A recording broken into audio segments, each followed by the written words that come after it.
You walk into a shelter. Rows of kennels. A dog looks up at you. Tail wags once, twice. Your heart melts. You sign paperwork. You bring them home. 3 weeks later, that same dog has destroyed your couch, barked for 6 straight hours, bitten the neighbor, and you are standing in your kitchen crying because you do not know what went wrong. This is Pet Files, the complete guide to what shelters do not always tell you before you sign that adoption contract. The hidden case behind the 30% of adopted dogs that are returned within the first 6 months. And the question nobody asks until it is too late. Was I actually ready for this dog? Every shelter volunteer will tell you about the honeymoon period. The first few days when a rescue dog is so overwhelmed and exhausted that they seem perfect. They sleep quietly. They do not chew. They follow you like a shadow. Here's what they do not always say. That is not their real personality. That is a survival response. A dog who's been in a shelter, sometimes for weeks or months, has been living in survival mode. Loud noises, limited space, unknown humans coming and going. When you take them home, they are not relaxed. They are shut down. The real dog shows up around week 3. That's when the barking starts, the chewing, the reactivity. That's when you find out what you actually adopted. And that's not the dog's fault. That is the shelter system's reality. But it is your responsibility to be ready for it. Here's the hidden case inside shelter adoption. Most shelters do not know the full history of the dog you are taking home. Was this dog found as a stray? Unknown. Were they surrendered because their owner got sick or because the dog bit someone? Unknown. Have they ever lived with children, cats, other dogs? Unknown. Unknown. Unknown.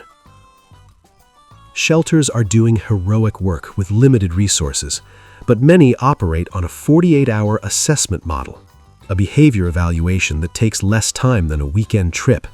They can't predict how that dog will act in your home, in your yard, around your toddler, around your other pets. A recent study found that shelter behavior assessments have less than a 50% accuracy rate in predicting future aggression.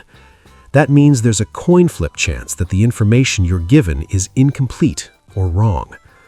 That's not malice, that's capacity. But it is information you deserve to have before you sign. Most shelters provide basic veterinary care before adoption.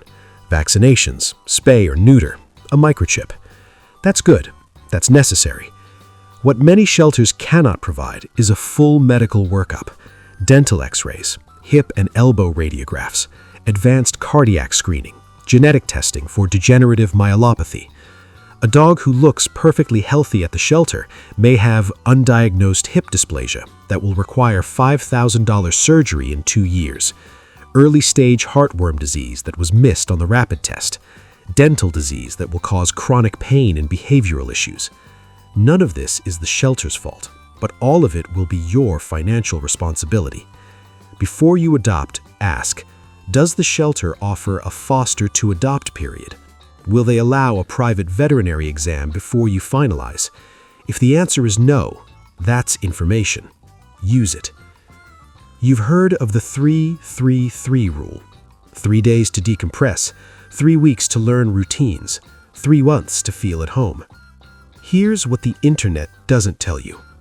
Those are averages, not promises. Some dogs decompress in 3 days. Some take 3 months to stop hiding under the bed. Some never fully recover from past trauma. And that's not a failure. That's just who they are. The real question is not, will this dog adjust? The real question is, are you prepared to love them even if they never become the dog you imagined? A dog who resource guards may never be safe around children. A dog with severe separation anxiety may never handle a 9-to-5 work schedule. A dog who was abused by a man with a beard may never trust your bearded brother-in-law. Reflective. Adoption is not about fixing a dog. It's about saying, I see who you are. I will work with that, even if it's hard. Before you sign that adoption contract, you need answers to 6 questions. Write them down. Don't leave without them. 1. Why was this dog surrendered? If the shelter doesn't know, ask what they do know. 2. Has this dog lived with children, cats, or other dogs? Unknown is not an answer. It's a risk. 3. What is the return policy? The good shelters have one. If they don't, that's a flag. 4. Can I do a foster to adopt trial? 2 weeks. That's all you need to see if this dog fits your life. 5. What behavioral support do you offer after adoption? Training resources, a behavior helpline, a relationship that doesn't end at the signature. 6. What do you wish every adopter knew about this specific dog? If a shelter cannot or will not answer these questions, walk away. Not because the dog is bad, because you deserve to know what you're signing up for. Here's the secret that experienced adopters know. Don't adopt first, foster first. Fostering is not just for people who can't commit. Fostering is how you test drive a dog without the lifetime guarantee. You learn, does this dog actually like your cat? Does this dog panic when you go to work? Does this dog have hidden medical needs that a shelter couldn't find? A 2-week foster trial tells you more than any shelter paperwork ever could. And here's the best part. If it's not a match, the dog goes back to the shelter, or to another foster, or to their forever home. And you've done something incredible. You've given that dog a break from kennel life. You've gathered real-world data, and you've saved yourself from a 15-year mismatch. Many shelters now offer foster-to-adopt programs. Use them. They're the difference between an adoption that lasts and a dog that gets returned.